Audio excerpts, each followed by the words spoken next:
I always, anybody who I work with, right, I'm kind of a mentor and then I'm also a coach, and said, well, just understand that this is a long-term, in most cases, a long kind of as a marathon, as you said. Be prepared for those ups and downs, but also know that real estate has created more wealth than any other investment class in the world. So if you stick with it, if you come in conservatively and you are okay with those ups and downs, not going to freak out if 1 month your occupancy drops to 85%, or there's, God forbid, a fire, if there's something, that's okay. We'll figure it out. Just come in with the right business plan, the right reserves, and you can definitely work your way through that. I am Christina Suter, and this is the Real Estate Breakthrough Show, where we talk about the reality of real estate, the mindset you need in order to face the reality of what it is, and tips and tricks to get you moving forward in investing. I am your host, Christina Suter.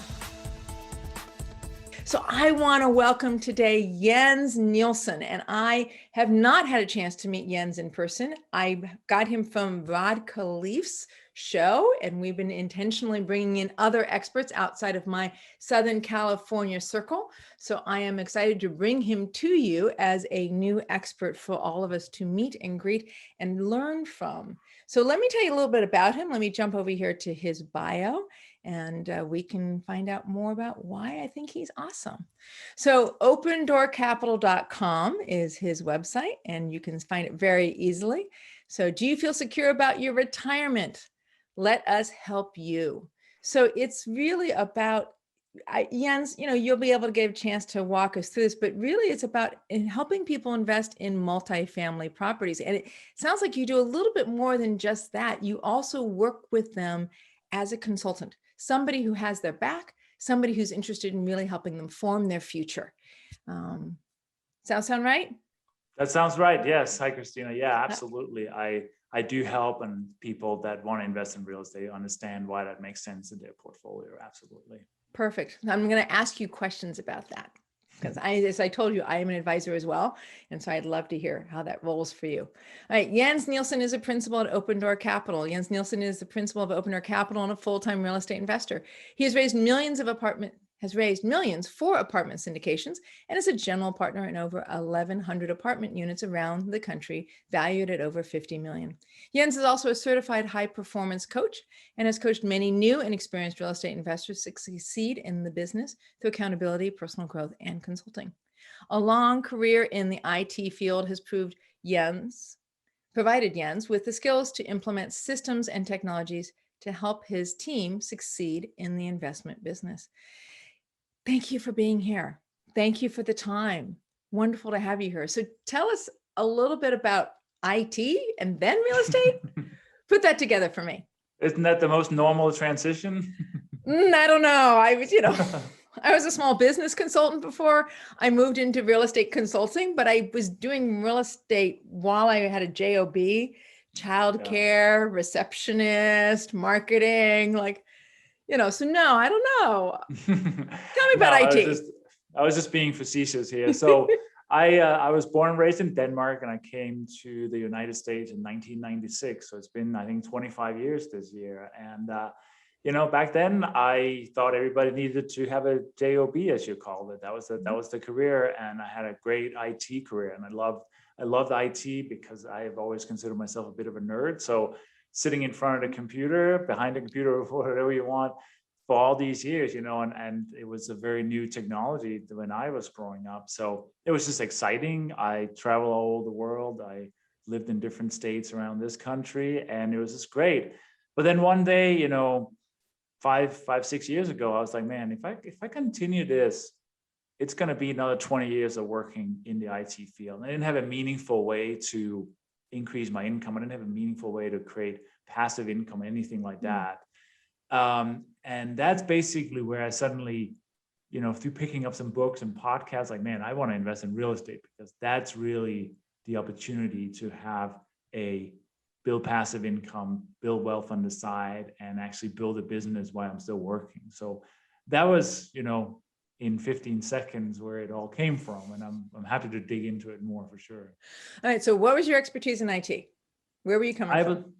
I was always so I have a degree in computer system management, and I was always like the person who was managing the big data systems, databases and systems, running payroll, running financial. So all the corporate stuff it's very, very boring, but also very, very important to keep your company operating, right? And I always thought it was exciting because I didn't have to deal with people on the interface. I didn't have to build and code and stuff. I was just running these systems, optimizing them. So, and I worked for various organizations, from cities to Native American tribes to big telecommunication companies. So kind of been through the career there for sure. I asked that question because I'm a great believer that when people first walk into real estate, one of the questions I want to ask them is, well, what do you do already? What is it you already do? What is it you're already competent at? What is it because there's an abstraction that comes out of that. Systems management, optimization, those work really well in real estate. If you're used to managing a system and taking multiple pieces and parts of a puzzle, making that puzzle work together cohesively over a long period of time. Yeah, baby, that's real estate, right? Absolutely. Have you found that to be your experience? Oh, absolutely. I am the guy who's gonna just take care of the details and making sure that all the pieces are lined up, and what we are projecting in one spreadsheet actually shows up on our OMs and everything else, right? Just making sure the details are in place, because I have partners that are thinking at a much higher level, much more abstract, which is awesome. That's not me. And then at times they have trouble with the details, and I take care of the details, and that's how we work together. I am nodding my head vigorously for those who can't see us. And the reason why I'm doing that is because I'm one of the big thinkers and I'm sucky at the details. My husband can tell you all about it.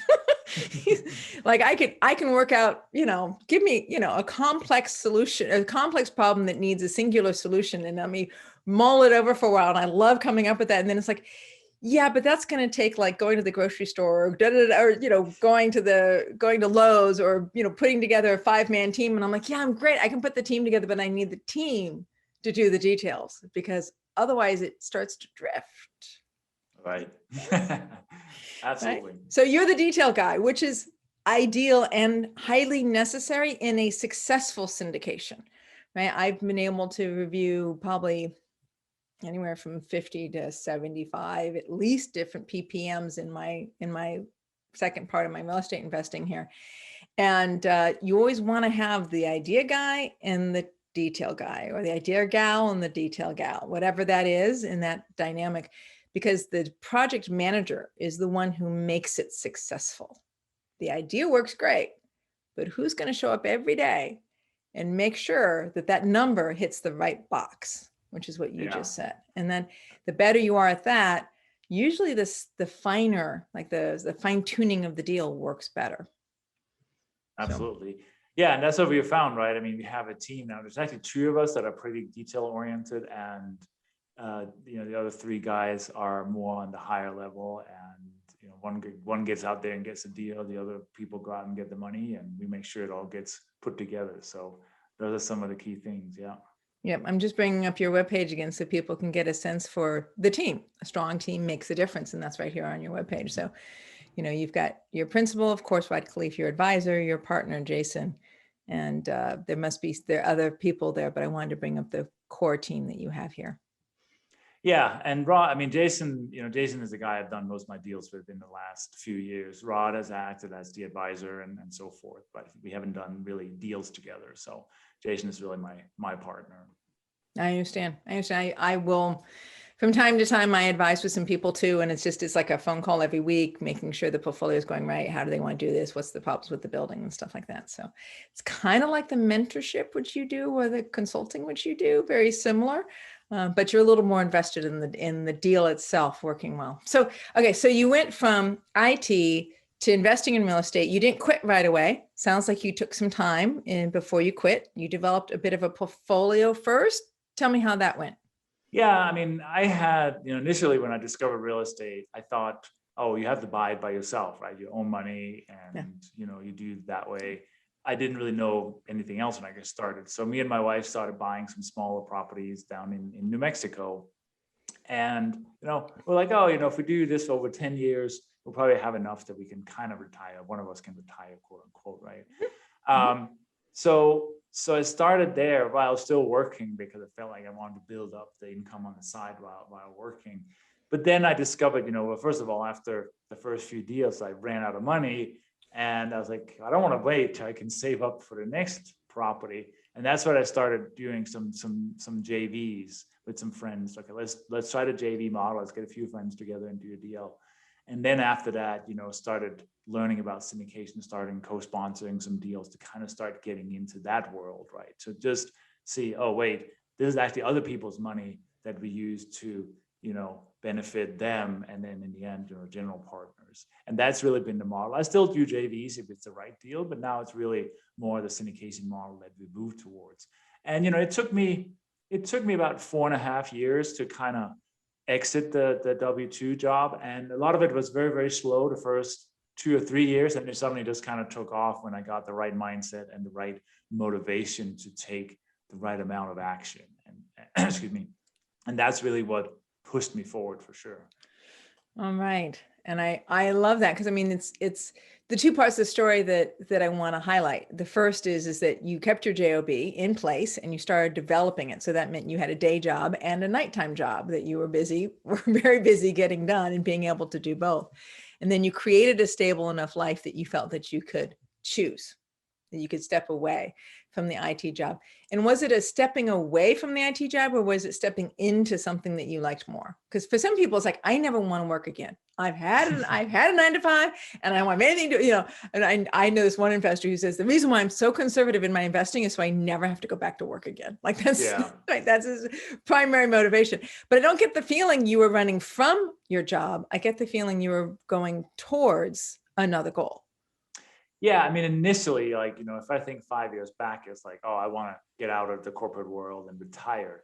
But then I realized later on, first of all, if I wanted to be completely passive, it would have taken a long time to build up enough of a portfolio to live off, reasonably. So I felt, and I started to get more involved in it. It's like, man, this is actually a lot of fun, especially the people I get to work with and all these. So I kind of shifted to said, hey, this is a new career, essentially. This is a new career that I have a ton of control over, right? I can choose how many deals we want to do. I can choose where I want to do it, what people, who I want to work with and everything else. It definitely is a new career. I'm not quote unquote retired. I still work, but it's also a career that I have control over. And then you mentioned the mentoring and the coaching, which is also, kind of my side business. So those were really the two avenues that I took. So I still have a full-time job, if you will, but it's my own job. It's my own. I have all the control in the world over it, and I can choose what I want to do. That's really what the excitement is. That freedom. So I call it the heart of the entrepreneur, the willingness to truly run your own day, get yourself up, get yourself focused on your own stuff. You're your boss. You're the one you have to be accountable to. And for some people, that's great. And for some people, that's not so great. Right? It doesn't make them feel secure, happy, satisfied. So you hit on something having to do with mindset that I want to double back to for a minute. You talked about getting the right motivation, right? And so talk to me about that, because I think what makes people successful in investing in real estate is different things, right? But ultimately, it's a choice that you make that then the world aligns with. Right. So you go, I'm going to be a real estate investor. This is really great. And then I watch people do it for like 5 or 6 years. They're showing up to meetings, but they're not choosing in. And then something changes. Usually it's something's changed in their outside world, but something changes in them. And now they're like, this is it. And they double down and they dig in. So what happened? Tell us about that. Yeah, this is actually, I just turned 50, right? And I have been this is kind of a little bit of my story here, but I have been a mountain bike and road ride cyclist and racer for many, many years. And I kept pursuing that, way into my 40s, into my late 40s, because that was a way to create prove my self-worth, if you will, because I was pretty good at it. And I got a lot of satisfaction. Your area of mastery, right? My daughter has to have an area of mastery, otherwise she is not content. So it sounds like that's your area of mastery. You pour yourself in, you nail it, and you've nailed it. Right. So I was good. I had a pro license for a while, and I was racing and I was winning and everything. But then 3 years ago, I had this terrible accident in Colorado at a race. I ended up in the hospital with a crushed kidney and some cracked vertebrae and all this stuff, right? And internal bleeding. And I was like, man, what am I doing? I'm in the ICU. I'm 47 years old. I'm pursuing a sport that I love, but I'm not moving up in that. My fitness is, I mean, I'm really, I'm plateauing or maybe sliding on. Yeah, exactly. You're at the pinnacle. Right. Go ahead. Yep. Why am I doing this, right? And what am I pursuing here? And have I really given my full potential? Have I given an opportunity to flourish? My athletic potential for sure, but I've never really fully implemented other areas of my potential to a level that I felt like, man, did I really matter? Did I truly impact other people? So that was like the breaking point, or the shift. I was like, holy smokes, I need to get out of my job. I need to go and do something where I have a meaningful impact on my own future and my family's future. And just really, that was just really that defining moment there. And if you look back and see, it all kind of took off after that, right? That's where I started doing more deals. That's where I started really being intentional about partnering with people, getting my own coach, moving towards the high performance coaching myself, because that's really, I felt like I have so much to give, and I hadn't truly, it's always been about me. And now it's a chance to be about other people. So that was really the moment that made the shift. I don't want everybody should go and crash their bike, but no. No, I don't want anybody to have to go crash their bike either, but I do find many people have a story. They have a moment, right? I have my moments as well, obviously, but they have their stories and they have their moments. And the trueness of the choice, right? If you're going to invest in real estate over a long period of time, it is a marathon. So, and, given your background in athletics and in IT, we're talking about what you bring to the platform. And then you brought your commitment, like a 10,000%, 10 million% commitment to going, this is what I'm going to do. And this is what I'm going to make work. And it's for me, and it's for my family, and it's for making the world better. Did I get it right? Absolutely. Yeah. Especially the people I can impact, for sure. That's what drives me now. Yeah, I can imagine that. So, so tell me what you do now. Why multi-units? Why specific to multi-units? What is it that makes that niche your gig? When I was thinking about how to exit my job, right, I looked around. Everything else just looked like a full-time job. Consulting or starting my own IT company, whatever. Anything like that, I was like, man, well, that's just another full-time job. Trading time for money. Mm-hmm. And when I discovered real estate, and I realized, well, there's so many ways of making income through real estate. You can be completely passive and just, get that monthly check, or you can become more active, right? So I felt like real estate has so many avenues, and especially multifamily. I mean, I looked at single family for like a minute. And I was like, that doesn't make any sense to me. I looked at mobile home park. I did own a mobile home park for a while. It was a cash cow, but I didn't like the management of it. It was really difficult to manage it. Self-storage. So multifamily is just the one niche I chose, and I feel like you need to be an expert. You need to really understand what you're doing, because I think if you just dabble in it, you get crushed, right? So, and I'm like, let's focus on multifamily. It's an awesome asset. There's always going to be a need for a clean, affordable place for some way to live, right? So that was really the choice, and I haven't changed my mind in the last 5 years of doing it, right? So tell me about what it is about multifamily that you look for, because I know you find a deal, like you said. I know a little bit, but not a lot. So you're just going to have about yourself and what your history is. But it sounds like you find a deal. Like one of the things that you say on your website is, the whole process of researching, finding the deal, working the deal, and having a cash flow. And you have better words on your website, which I probably could go to, and maybe I will in a minute. But the point is, why don't you tell me what that magic scenario is, and what is it that you feel like that you bring to it that truly makes it work, right? Because you got the IT background and you've got the fine mind. And that can make a huge difference in real estate being successful. Yeah, I think really where we add the value, right? I mean, we are the, we do all the underwriting and all the due diligence. That's the huge part of it, right? So me and my other analytical partner, we dig into that really deeply and try to really understand where we at with how it is operating. How can we operate it? And is that going to make sense from our investor standpoint, right? So that's always a key thing, and that's what we spend a lot of time on, making sure our projections make sense and so forth. Then we spend a lot of time on the due diligence, the actual physical due diligence, inspecting the property and all that. But then really where the rubber hits the road, I guess it's called, is after we close, the asset management. Because I think so many people forget about the fact that, well, you buy the property and then what? Well, this is actually where your business plan needs to be implemented, where your CapEx plan needs to be implemented, where you got to manage those rent increases you're looking for, keep the property occupied, make sure you control your expenses and everything else, right? That's not necessarily the most glamorous part of it, but that's where you either fail or succeed in your business. That's in my opinion. Of course, you have partners like your property management company and so forth, but if you don't keep a close eye on it, that's really where I think most people fail. They do. I mean, it's where a lot of people fail, both as a non-syndicator. There, that's what I was looking for. So yeah, the acquisitions and the due diligence, in my experience, are central and core. The building has a problem. The important question is, can I solve it? Is that a problem I or my team can solve, or is this outside of my wheelhouse, right? I've had different buildings with different problems, and some of them I've thought I solved and did a horrible job, and other times I've done a great job, right? And very much in my wheelhouse.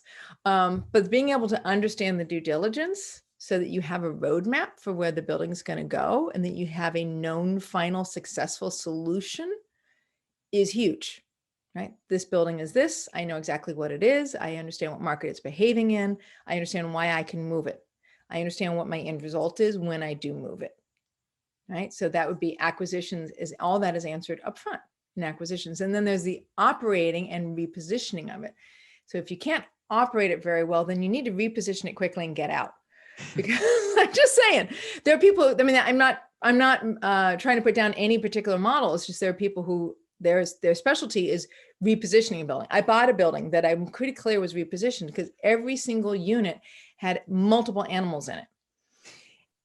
And I'm like, yeah, what they did to reposition this building to make it more valuable, to push up the rents, was they bought it. They put a lot of people with animals in it. And I ended up now having a full animal building, but I had all this cash coming in from the animals without them actually rehabbing the unit itself.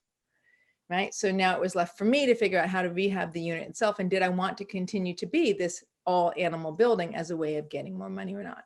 Right. So there are different ways to reposition it, but being able to operate it long term is the thing that allows you to truly make it like a marathon, a performer. How long do you guys keep your buildings before you get rid of them? It's 5 years, 7 years, 12 years?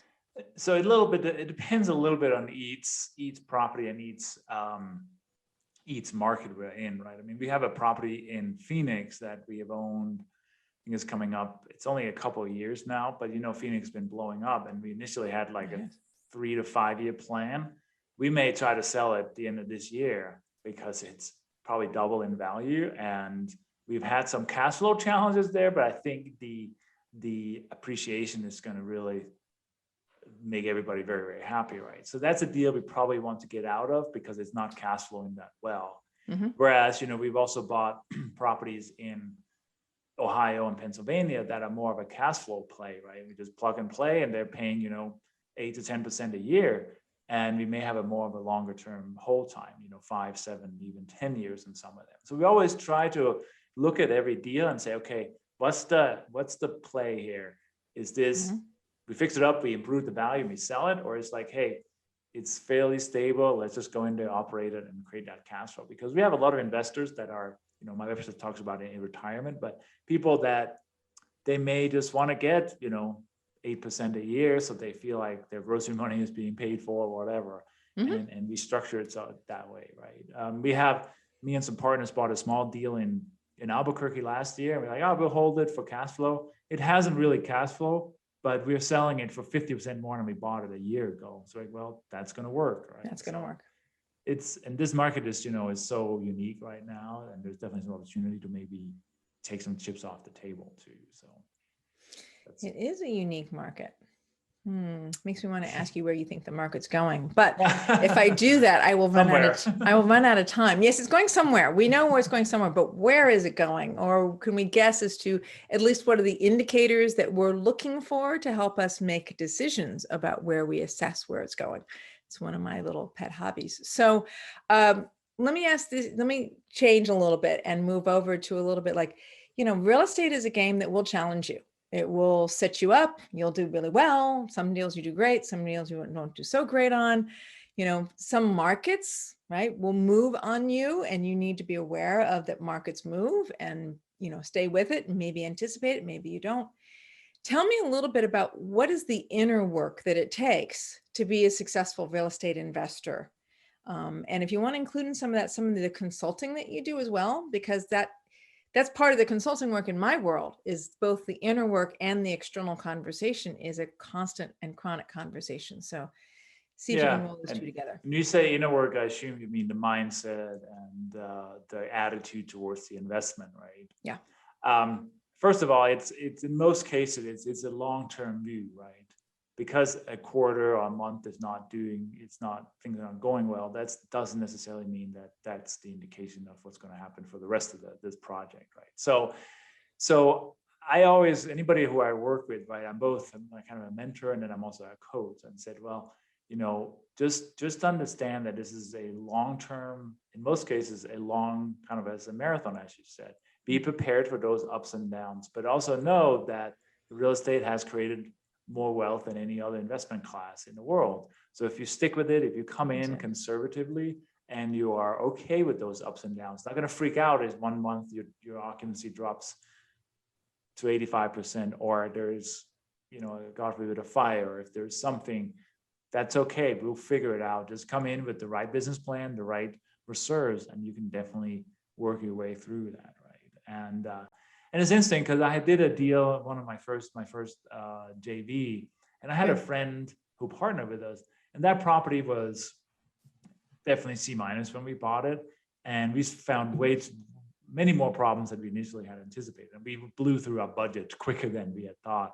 And my friend did not like it, and he's like, man, we need to do something that's not good. We're spending too much money. I was like, well, this was not the plan, and we thought we had budgeted a lot, but maybe we should have budgeted more. Suddenly there was in-ground plumbing that was breaking and everything else. Mm-hmm. I said, well, it sucks. I think we have the right team in place. We may not cash flow it for a while, right? And that's about 3.5 years since we bought it. We just refinanced it early this year, and it's double in value now. My buddy got most of his money back, and then I bought him out. I paid him some more. I said, I would like to buy you a share. Here's your return. You probably made 20% IRR on it. And, I'll deal with the problems from now on, and you have a nice day. And I think everybody ended up being happy, but he wasn't really ready for that long-term, and he felt the short-term challenges were an indication of the long-term problems we're going to have, which I don't always think is the case.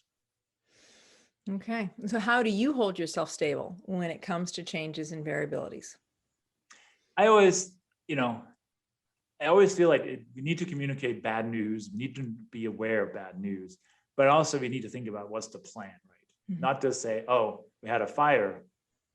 It was terrible. What are we going to do about it? Or, we are not meeting our projections. Well, that also sucks. What are we going to do about it, right? So I'm always a problem solver. I think like yourself, let's analyze what the problem is. Let's figure out what we need to do in order to move forward to solve this problem. And I always think about solutions. So I usually don't get, maybe there's 1 or 2 days I'm a little bit upset about it, but then I'm like, okay, let's figure out what we need to do here, and let's move forward, right? So being solution focused, absolutely, recognizing a problem. It's here. I recognize it. I see it. I'm not walking away from it. I'm not scared of it. I'm acknowledging it, whether I like it or not. Right? And then being able to move into a solution set and being able to say, yep, I'm responsible for finding a solution. And either I or somebody on my team will help me find a solution, and we'll be able to move this forward. And then I can declare that to my investors so that I keep my investor pool calm and happy as well. Yeah. There was another interview I did where there was it was a mobile home park, and a tornado had gone through the mobile home park. So they were hearing about it on his investors were hearing about it on the news. It's like, what are you doing? And he said, as soon as I heard, I just called all the investors that were in that mobile home park. And I just told them, we don't know. But what we do know is that we're getting our asses on a plane and we're getting out there and we're assessing the damage. And we will give you another update in the next 48 hours. We promise. Right. Yeah. And we will work out what the plan is. So even if he didn't have a plan, he stayed in communication and communicated that he was coming up with a plan because he knew that was his job. Right. Yeah, as a syndicator, absolutely. As the primary project manager, that is his job. So tell me about your coaching. Tell me a little bit more directly about your coaching. What do you do? What do you focus on?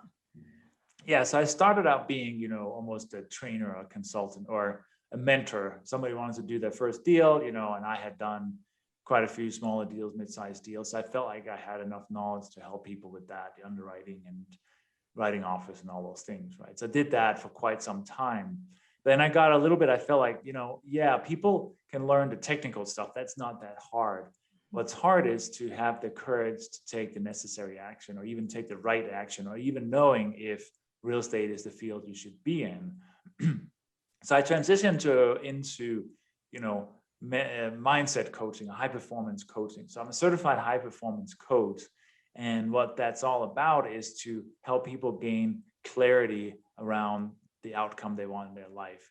It's about developing the right mental and physical energy to, if you have a job or something, that you can actually sustain the job plus your entrepreneurship.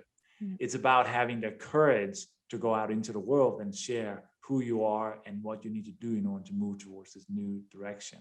It's about being productive, having the right productivity to take, to move forward. And then finally, it's about having the right influence and persuasion towards partners and investors and brokers and whomever, right? So those are the 5 pillars of the high performance program that I'm certified in, right? So we basically just help people, and I love it because people come back and they see changes in their personal life, in their family life, in their business, in their job, in everything. And coaching is such a powerful way to change people. So that's why I spend a lot of time focusing on that and helping people move forward that way. And I agree with you because I'm a consultant too. I don't call it a coach, but I am a consultant as well, an advisor. I'm a teacher and a mentor. So I both have students as well as I have people I'm mentoring directly on their portfolio, what their decisions are. And it's incredibly satisfying to me. Somebody will come to me, one of my favorite things to teach, I call is financial leadership. Like, what does it mean to choose to be a leader in your financial world? And that aspect of choice of leadership starts to spill out into multiple areas in their lives, and that changes them, right? They grow up, they get bigger, they're stronger, more strength, more internal trust, more self-confidence, more grace, if you want to call it that, maybe even more relaxed, less anxious, more peaceful, and more clear that they truly are at choice in their world. They're not necessarily at effect. So I love it doing it. And I'm a successful investor, right? You're a successful investor. We do it because it's something that brings a joy to us, or at least for me, brings a joy to me and a sense of satisfaction, right? At the end of the day, I did good. I did good for myself. I did good for my family. I did good in my investments, and I did good with helping other people move forward in their world. Absolutely. That's how my brain works, at least. Makes sense. Makes sense. So what does financial freedom mean to you? So you had a job, right? You were an IT guy. Sounds like you were incredibly competent at it. You have the right brain and skill set for it, right? You didn't necessarily hate it, but yet you transitioned into real estate because you knew it gave you more of a future. What does financial freedom mean to you, and why use real estate to get there? Yeah, I mean, financial freedom is really a time freedom thing, right? I think most people will probably answer that, but it's the ability to generate income when you're not working. So the idea that you don't have to trade an hour of time for a set number of dollars, right? So that's the thing. That's the key. Creating multiple streams of income. So I'm from Denmark, right? And I've been gone for 25 years. Well, I want to go back and spend some time there, so to make sure I reconnect with my family and old friends and so forth. So if I go there for a month or two, I want to make sure, I can do that without having to ask permission from anybody, right? That's part of it. I want to be able to just have that freedom to do what I feel is exciting. Right now, that's mainly coaching and real estate investing, but in a year or two, it could be something slightly different. And I don't want to be having a job tying me up to say, well, you get your 2 or 3 weeks of vacation every year, and that's all you get, right? So that's really what's important to me. And being, even beyond the financial freedom, is like the freedom of choice to who you want to work with and partner with and all that. Because at a job, it's whomever your boss hires for you to work with. Yeah. In the real estate world, it is you choose, and I have chosen some people that I love to work with, and I have, moved on from other people. I feel like, yeah, that wasn't the right person to engage with, right? And we just kind of move on. That's such an amazing opportunity to put together the team that is aligned with your values. So that's really the second part of that freedom question, I guess. I asked somebody this question once, and this was the first time I had heard that answer, which was integrity. They wanted their financial freedom so they could remain inside of their integrity, and that they felt like their current job didn't allow them to stay inside of their field of integrity. There was more than just control over their time, the capacity to travel back, right? Which you talked about, travel back to your home country and be there for months if you wish to, not needing to risk that somebody else might kibosh it. They have control over your choices, right? A lot of us want financial freedom for that purpose, but also the integrity. You choose a team you like working with. You don't have to work with people you consider to be, forgive my language, yahoos, people, or people who don't have the integrity that you want to have in your world or on your team or in your environment. You have the freedom to choose the community and therefore almost the feeling of your life, right? At least for me, that ends up being, one of my reasons. My other reason is my daughter. Everybody knows, who's listened to me more than 1 or 2 shows, they know that my financial freedom is based in my desire to be able to be a mom the way I wanted to be a mom. My mom was a single mom raising 3 kids, very busy, very anxious. Basically, my sister raised me, it was the 3 of us kids together. And my mom was, making sure we had a house and some food. And that's what she had the time to be able to figure out for us. And I wanted to be able to be there to pick up my kid from school. I wanted to be, it may be silly, I wanted to be on time to pick up my kid from school. Right? And that's what financial freedom meant to me, was the capacity to build a family the way I wanted to build my family. So, and not have somebody else decide my timeline when I got to pick up my kid. Right? Absolutely. So, so financial, and so when you get to financial freedom, what's your retirement point? Is there a retirement point for you? Is there a point where you go, yep, I hit it. I've got my financial freedom. I'm good. I am going to stop all real estate? Or is real estate going to go on for forever and you're just walking stages, walking through milestones in your life? I think retirement is it's a silly thing in reality, because if you just retire, that means that you're done and you may as well just sit down in a corner and fade away, right? Well, yeah. Not that we should. I think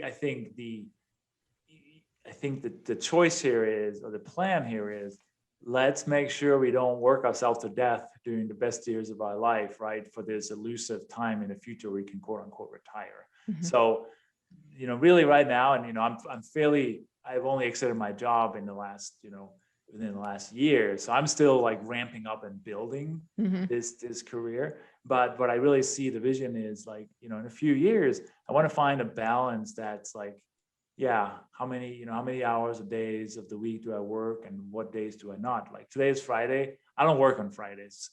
I try to take that off. So I try to take the 3-day weekend, maybe that becomes 4, right. Or maybe it becomes like half days or whatever. So it's just getting that right balance. I don't really, I have one of my early partners. He's 76 or 77 now, whatever. He loves what he does. He quote unquote works pretty much every single day, and that keeps him alive. That keeps him sharp. That keeps him engaged. And what better life can you hope for, where you're still mentally sharp and engaged and later on in life, right? Mm-hmm. It's my personal opinion is I'm going to be doing real estate until I'm not legally allowed to sign a contract anymore. then I'll stop. I'll stop investing in real Right. estate because I'm not allowed to. So yeah, I feel the same way. I officially retired, almost 20 years ago. I officially retired, right? Stopped working in the various jobs I was working in, made real estate my full-time investment, and was able to live on the cash flow I was getting from it, right? And I was so unhappy.